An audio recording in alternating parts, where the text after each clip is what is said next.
veio de São Paulo. Ela faz parte do Slam das Minas SP, lá em São Paulo. É ela e mais 3 meninas, isso.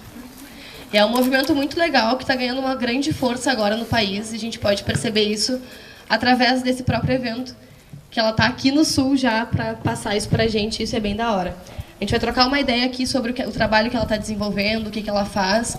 E as dúvidas que vocês tiverem também a gente vai tentar solucionar.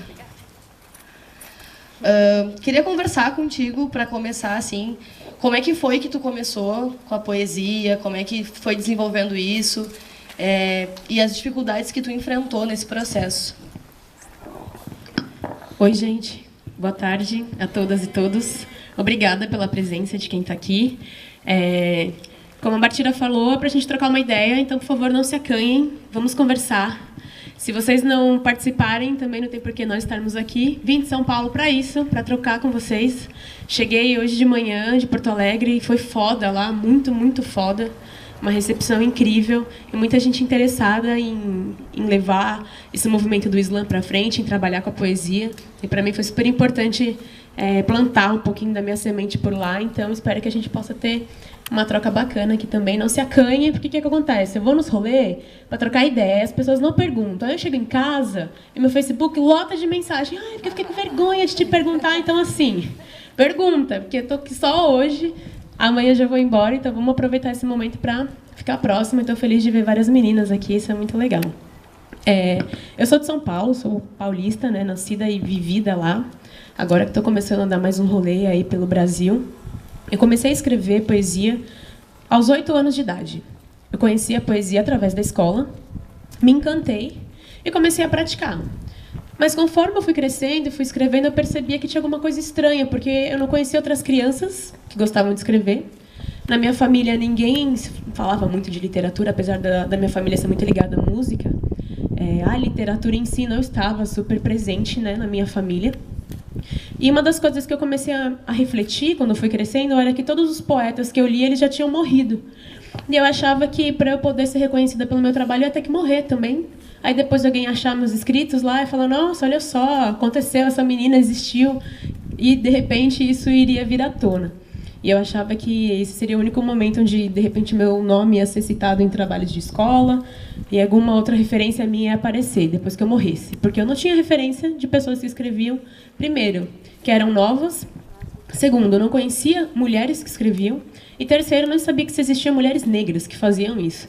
Então, eu comecei a crescer muito refletindo a respeito disso e achando que a literatura, que a poesia, era completamente distante da minha realidade. Por isso que eu fazia e escrevia só para mim, não contava para ninguém. Era uma criança estranha.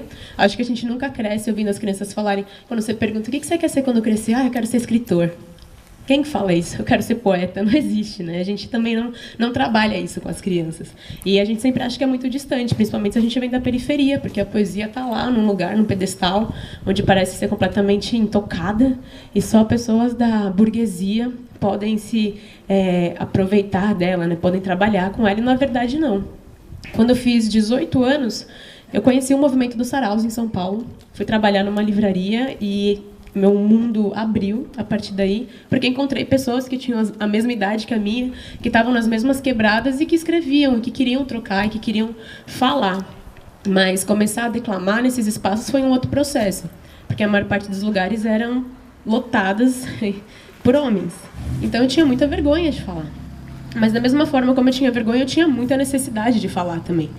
Quando eu entendi que não adiantava eu escrever só para mim, que se eu escrevia e as poucas pessoas que eu mostrava que eu escrevia gostavam, de repente outras pessoas poderiam gostar, mas eu só ia saber se eu falasse, se essas pessoas ouvissem o que eu tinha para dizer. E aos pouquinhos eu comecei a ir declamando nesses espaços.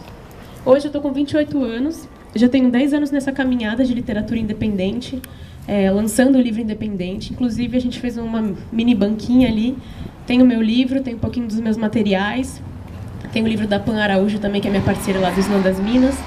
E, enfim, assim, é um trampo que é foda, né? Porque quanto mais independente a gente é, mais a gente depende das pessoas, mas a gente precisa de ajuda para, enfim, para frente, principalmente quando a gente vai falar de literatura, porque a gente acha que o brasileiro não gosta de ler, mas, na verdade, a gente gosta, sim. A gente só tem que encontrar uma leitura que nos agrade.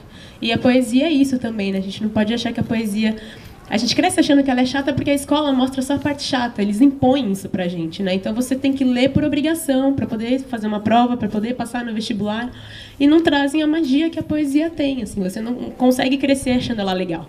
Então depois que você cresce, você não quer ouvir falar disso. E de repente, quando você começa a encontrar pessoas que fazem esse movimento acontecer de uma outra forma, faz seus olhos brilhar. Eu acho que é onde a gente começa a encontrar e ver que a poesia faz parte do nosso dia a dia, ela está muito mais presente do que a gente imagina. Acho que é isso.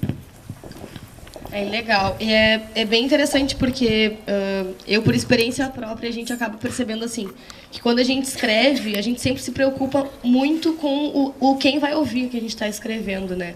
E muitas vezes, quando a gente escreve, a gente mostra para outra pessoa, ou principalmente isso acontece com as mulheres em relação aos homens. A gente mostra para outro homem e a gente sempre já espera a crítica, né? E como é para ti? Como foi para ti chegar nesse espaço com a tua escrita, com o que tu tinha para falar? Teve alguma repressão, algum boicote assim por parte dos homens? Tu te sentiu inferiorizada de alguma forma, oprimida? Na verdade, no começo não, até porque foi um homem, um parceiro que me introduziu para a poesia, uma pessoa que trabalhava nessa livraria, que foi quem via que eu escrevia muito e falou: por que você não fala? Por que você não, né? E ele que me levou para o primeiro sarau. O nome dele é Vagnão, ele que faz o sarau da Brasa, que acontece na Brasilândia, em São Paulo, periferia da Zona Norte.